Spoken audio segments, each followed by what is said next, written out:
All right. We're going to kick this off here in a minute, guys. And we'll talk a little bit about the 5th and 7th round picks. And I'll give a few thoughts on, the Steelers not taking any linebackers in this year's draft. So we'll kick this off here in just a moment. I will let everybody know in advance I have a house full of people. So you're going to hear a lot of background noise. You may hear outbursts. You may hear noises coming from the kitchen that's right above me. My wife is cooking. So just giving you guys that heads up. So I'm going to wait a few minutes, man, to get everybody up in here. At least get, a few more people up in here before we get rolling. And then we'll kick it off, man. And like I said, what I really want to talk about tonight, guys, really quick, is we'll discuss the 5th and 7th round draft picks. We'll do that. Let me make sure I share out the stream here. And we will get her going. But what's up to everybody, man, all of you Steelers fans and others, whoever else is here.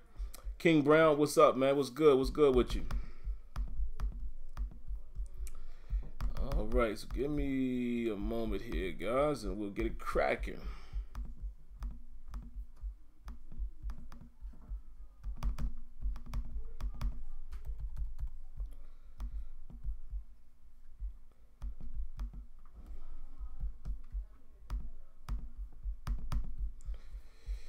All right, so let's talk about it, shall we? So the Steelers don't draft any linebackers in this year's draft. Very interesting. I didn't see some of these picks coming. I definitely didn't see some of these picks coming at all. But I'm not going to say that I'm disappointed about any of the picks. Like I said, it could be a little bit of a surprise. And what's going on here, guys, with my... Hold on, give me a second, man.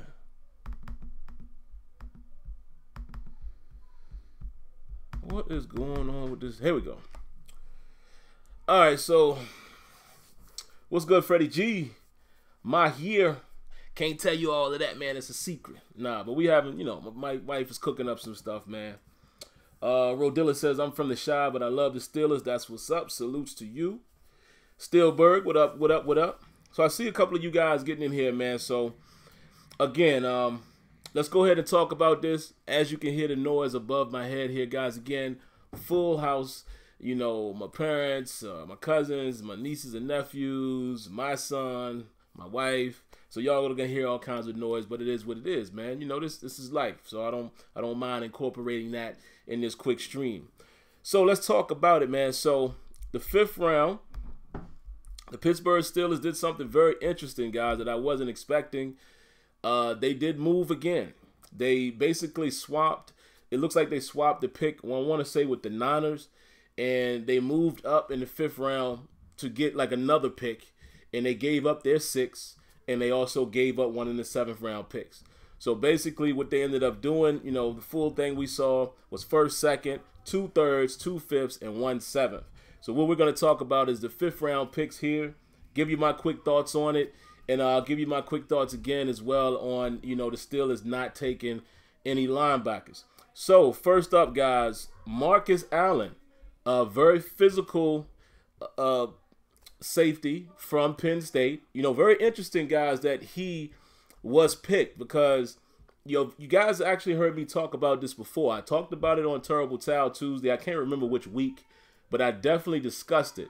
I discussed the possibility of Marcus Allen, being another safety that I would like. I think Deshaun Elliott was another guy I talked about. I saw he got picked. A couple other guys. But basically, Marcus Allen is a big hitter. Good size, 6'2", 215. I haven't watched a whole lot of his games. Out of Penn State, he's somewhat of a local kid in that regard. But it's interesting that they move on another safety after already picking a guy like Edmonds in the 1st round. And the reason why I say it's interesting, and some people brought this up to me on Twitter, man, so shouts out to you guys for mentioning this to me. The name slipped me right now, but you'll see this and you know who you are, and definitely take your credit in the comments in the chat if you're in here. But it makes you think, are the Steelers going to change their scheme a little bit? Do they have some other things in mind as far as their defensive scheme? Okay, you look at Edmonds and you look at what he has the ability to do, playing inside of the box. You know, played some inside linebacker or a dime linebacker at Virginia Tech, right? So you would assume that he's going to do some of that. We already know Morgan Burnett has that capability, okay? Sean Davis has some of that capability, and now you get another free safety, you know, in Allen. Very interesting. So I'm very interested to see how this is going to impact and affect the scheme, if you say, because, you know, we got to remember, we do have a new defensive back coach. All right, let's not forget that. There's a new defensive back coach in Bradley. You know, we also have a new offensive coordinator, even though, you know, Fietner has been on the staff.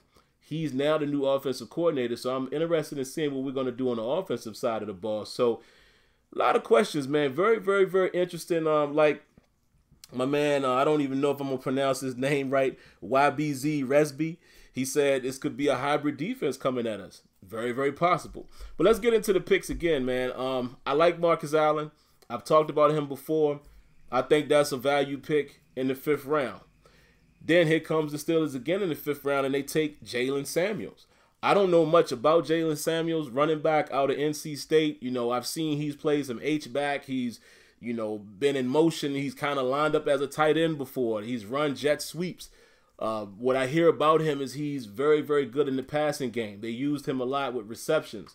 I hear he had a great career at NC State. I'm going to take a look at that.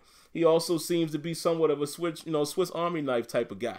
I'll have to take a look to see if he's, you know, like a every down back. I don't think so, but it definitely looks like it's going to give us a little bit of value on at least 3rd down or some tricky formations and things like that. But the fact that he can catch the ball, definitely a good compliment, I would say, that you could still use opposite of Le'Veon Bell in that scenario, where a guy like James Conner, you know, James Conner wasn't really known that much for the receptions. It seems like this guy is going to be a little more crafty, but we'll have to see.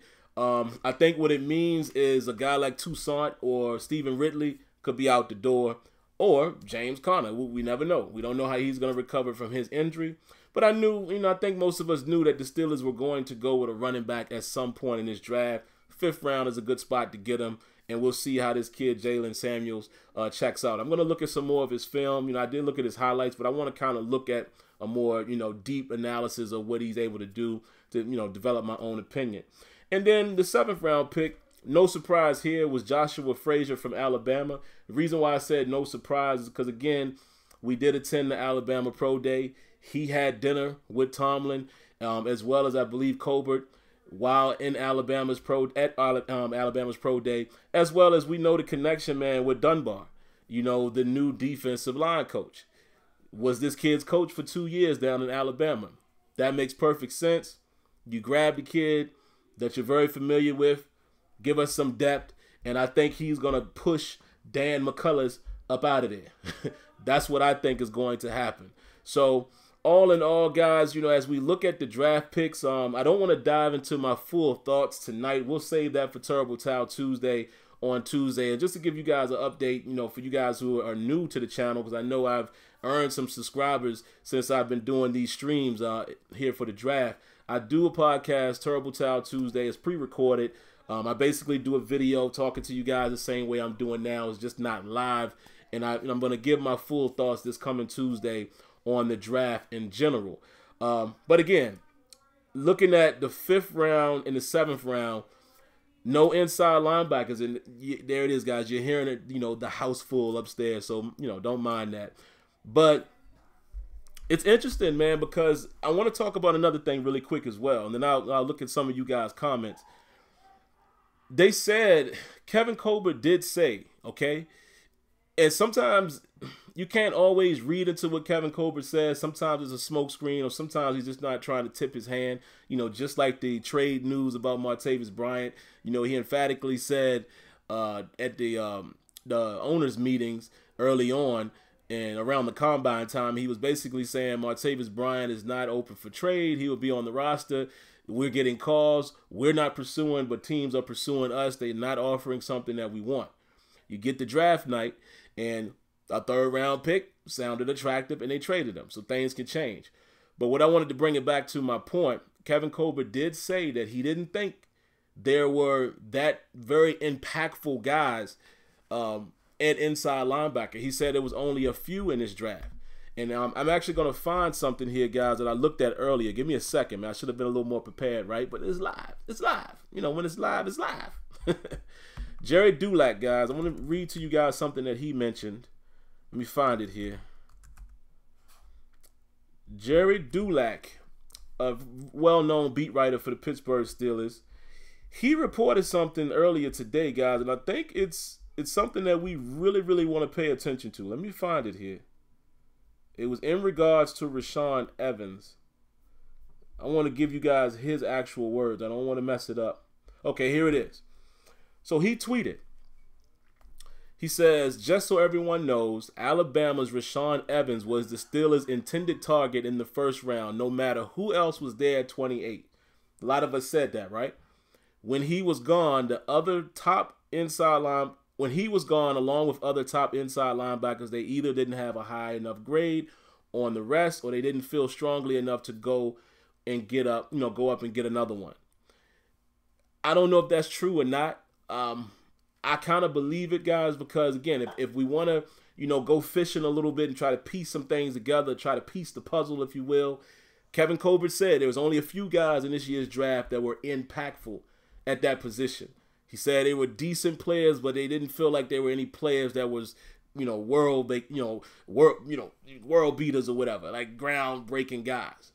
Now, I know most of us fans would probably say, well, still there was a lot of depth there. Like, again, guys like Malik Jefferson that we saw we had an opportunity to get. Guys like Dorian O'Daniel, who I loved. It was guys there. Even my guy, Thomas, out of Florida State, who was a undrafted free agent. Let's see if the Steelers grab him. Worley. I still don't think Worley from Ohio State. I don't know if he got drafted or not, but there were guys available that you would have thought the Steelers would have drafted. Some of these guys we even brought in, for a pre-draft visit, and they didn't. So it kind of makes me feel like maybe Colbert was tipping his hand a little bit, saying that, listen, if the guy that we want is not there, we're not going to make a move on it. And I understand as fans, because I feel the pain as well. We're all looking at it like there's a gaping hole at inside linebacker. Is John Bostic really going to be the guy? But even outside of Bostic, I think a lot of us could say Vince Williams is not necessarily the best starter in the world. Is this the reason why it seems like they're investing more interest around that? And around that with safeties that can play in the box? We'll see. But again, like I said, I'm just not in the business of, saying things are stupid as far as, people, how they do their job. I can have my opinion. I have to share this. I know Alex Kazur said this the other day in regards to, now seeing that we did take Mason Rudolph, it makes the Joshua Dobbs pick seem irrelevant. I can kind of agree with that, but I will expand a little bit on that on Terrible Towel Tuesday. I got to save a little bit for you guys. But, we can disagree. But, again, I'm not going to go as far as saying that the Steelers don't know what they're doing or the Steelers are dumb for not taking this guy and not taking that guy. Clearly, again, these guys are professionals.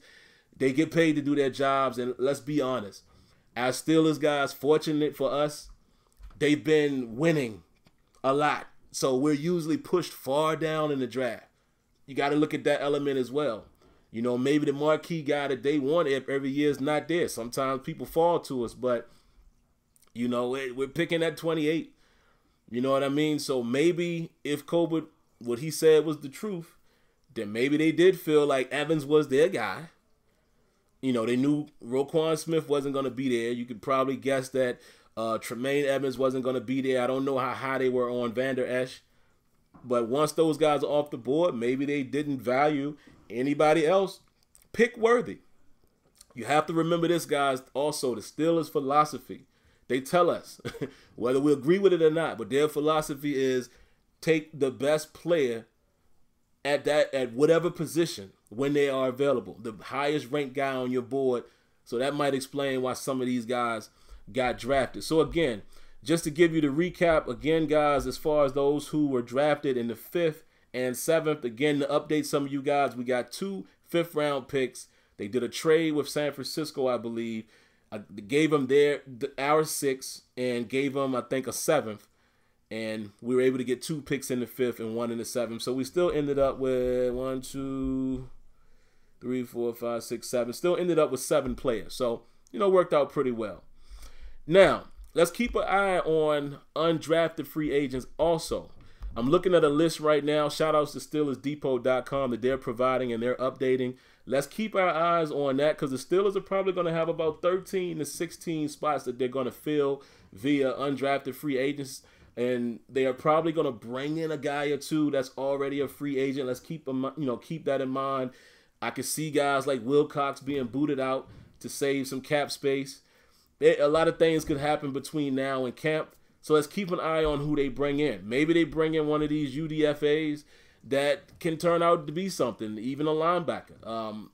Colbert also said that they view Keon Adams as an additional pick for this year because he didn't play last year.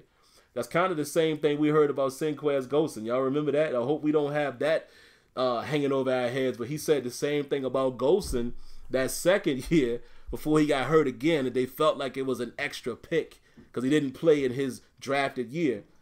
So we're going to see what's going to happen. So right now, so far, Quadree Henderson, wide receiver, punt returner from Pittsburgh. This is a guy that came in pre-draft visit, local visit.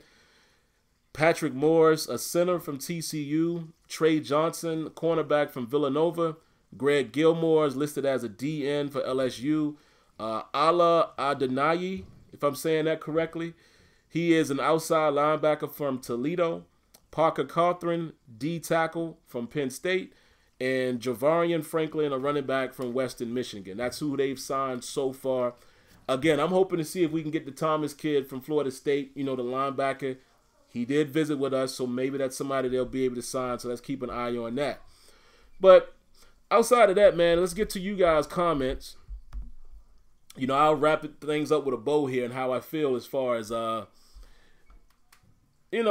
think the 5th and 7th round picks were good. I definitely like the potential of Marcus Allen. I like them bringing in another guy like that, big body safety. I don't know too much about the other kid. I don't know a whole lot about Jalen Samuels, the running back. I'm going to review his tape. I know a little bit about Frazier. I know he did start in this past senior year, but I think that's his only starting season. But it's at Alabama. So, depending on who's in front of him, you can understand that. But, yeah, my man, the Broncos said, why didn't we get Chris Worley? This is what I'm saying. We brought in Worley and we brought in Thomas from Florida State and we brought in Dorian O'Daniel. There was opportunities to get these guys. So I don't know. I don't necessarily agree with them not drafting one of these guys, but I don't know why they didn't. And let me ask you guys, the Bronco, is Chris Worley, did he get drafted, guys? Y'all update me on that.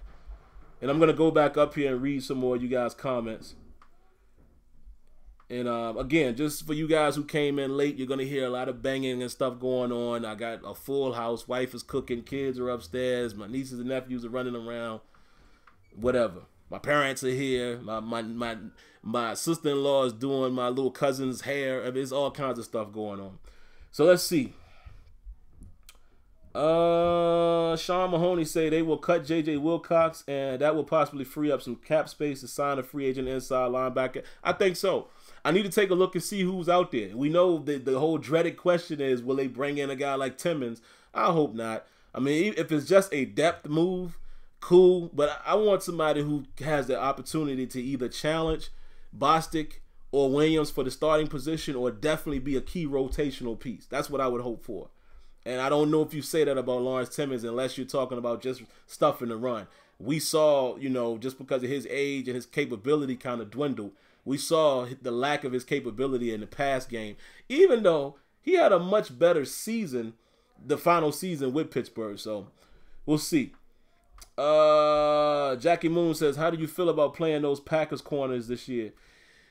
Hey, man, should be interesting. But wait a minute. Dude, we don't play the Packers this year, I don't think. Are they on their schedule? I didn't look at the full schedule, but we played the NFC North last year. So that might be a mute question that you're asking. But I do like what the Packers did, going after, getting the positions they needed. They definitely have needed help at corner. And they probably need some help at linebacker as well. And they probably need some help at safety with Burnett being gone. So, you know, shout outs to the Pack for going out there and, you know, trying to fix their secondary. Resby says Terrell was a reach. Yeah, maybe. We'll see. Tavon Reed says Terrell Edmonds and Marcus Allen are good defensive picks. I think so. I can agree with that. Resby also says, do you think we should have taken Darius Geis? Probably not where he was at. I think if they were going to take Geis, I'm thinking Geis would have been the pick in the first round. You know, if they were going to make a splash. Remember I said, I don't know if if you've been following me that long, but on Terrible Tile Tuesday, I have one. It's actually titled Steelers Will Take Darius Geis in the first round.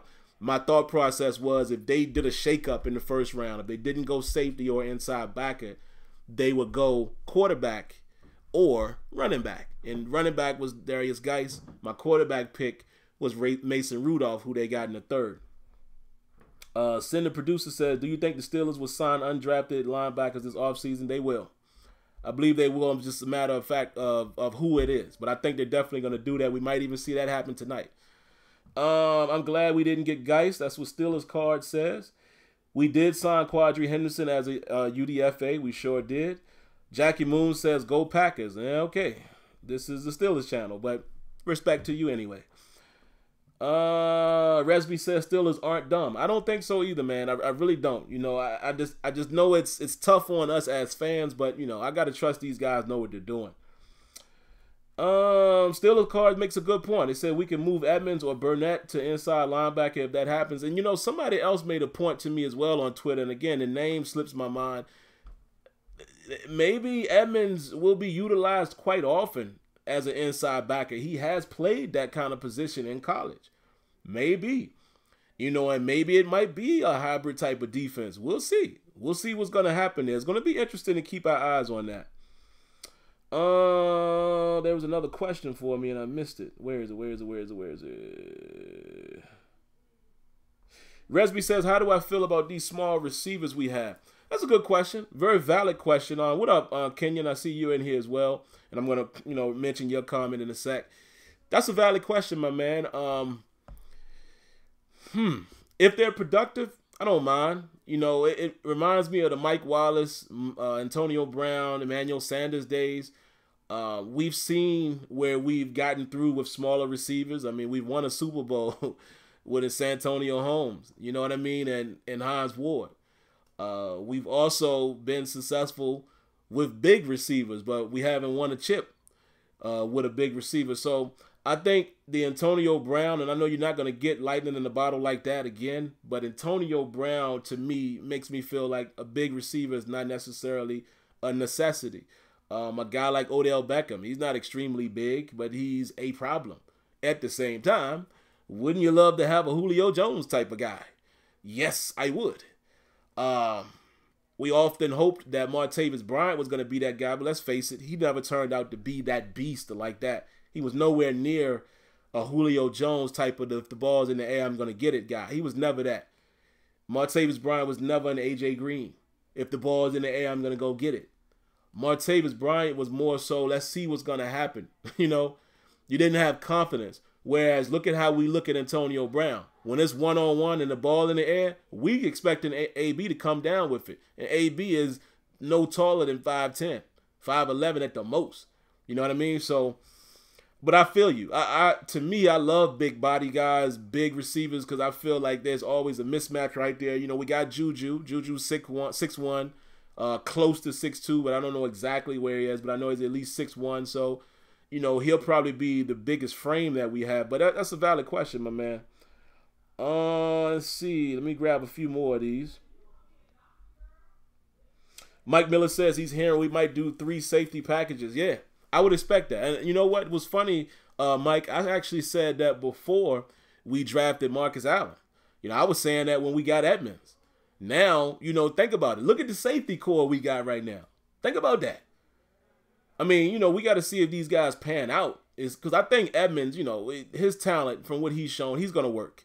And you're going to make sure your first-round pick works. Allen, you know, he's still going to have to prove it, but he could be a specialist. You know, we could bring him in for special situations. He's definitely not going to start, I don't think, unless he, you know, Sean Davis falls off the cliff. But look at that four group right there. You know, you got Edmonds, you got Allen, you got Morgan Burnett, and Sean Davis. Just those four right there is a heck of a core. Then you got a guy like Nat Burhay, who plays safety, but he's gonna, you know, he's a special team type of guy unless one of these rookies boot him out of there, you know, as far as the 53-man roster.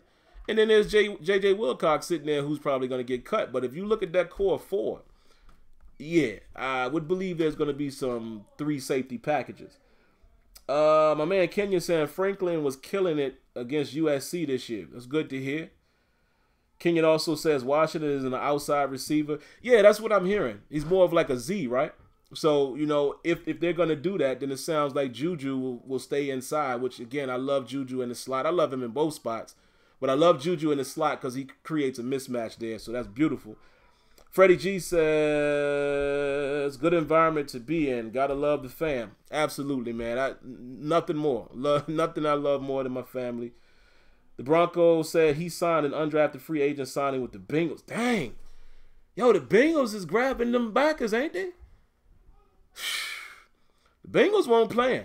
The Bengals went heavy on linebacker, which they needed to. But they went heavy on linebacker, bruh. Think about it. Go look at their draft. Because I think they got Jefferson, if I'm not mistaken.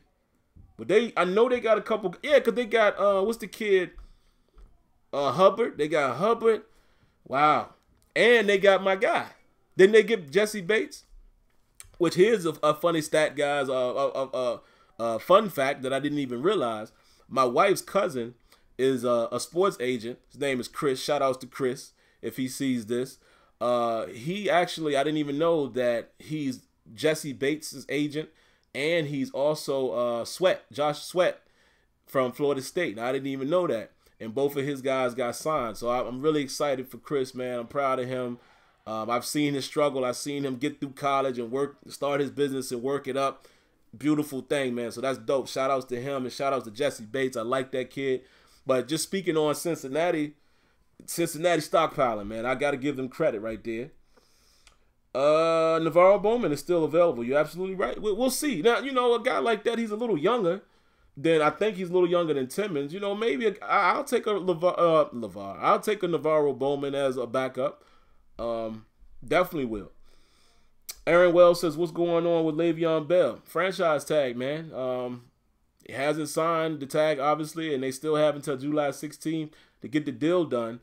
We could probably say right now that they're going to either keep the tag or they're going to get a deal done. He's not going to, they're not going to rescind the tag. They didn't go high enough with running back to do that. So that's what's probably going to happen. Kenya says, that's why they drafted the DBs. Cobra said pre-draft that he didn't like the inside linebackers in the class besides Evans. So we shouldn't be upset at how we pick.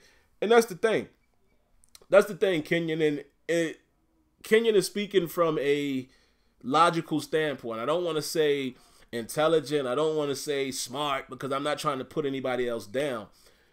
But the thing about Kenyon, and the reason why me and Kenyon really connected really quick, you know, when he started following me and stuff, is because I could see his mindset is the same as mine as far as how I view things. We're using our knowledge of our Steelers guys, what we know about the organization, and that's how we come up with these things. You got to pay attention to how their philosophy is, and sometimes you need to just look at and listen to what guys like Colbert say, because sometimes they walk you right down the path. So we can be upset as fans as far as like, man, I really would have liked to have gotten some linebacker depth, because I do feel that way, but I understand based on what they said how they picked, if that makes sense. Captain Spartan says Jack Cici was the last linebacker he was interested in. Did he get picked? And you also said Sky Moore was the only notable undrafted linebacker in my opinion. Okay, did he get picked yet? And you also said we're taking risky moves and everyone complains we do. For example, Terrell Edmonds.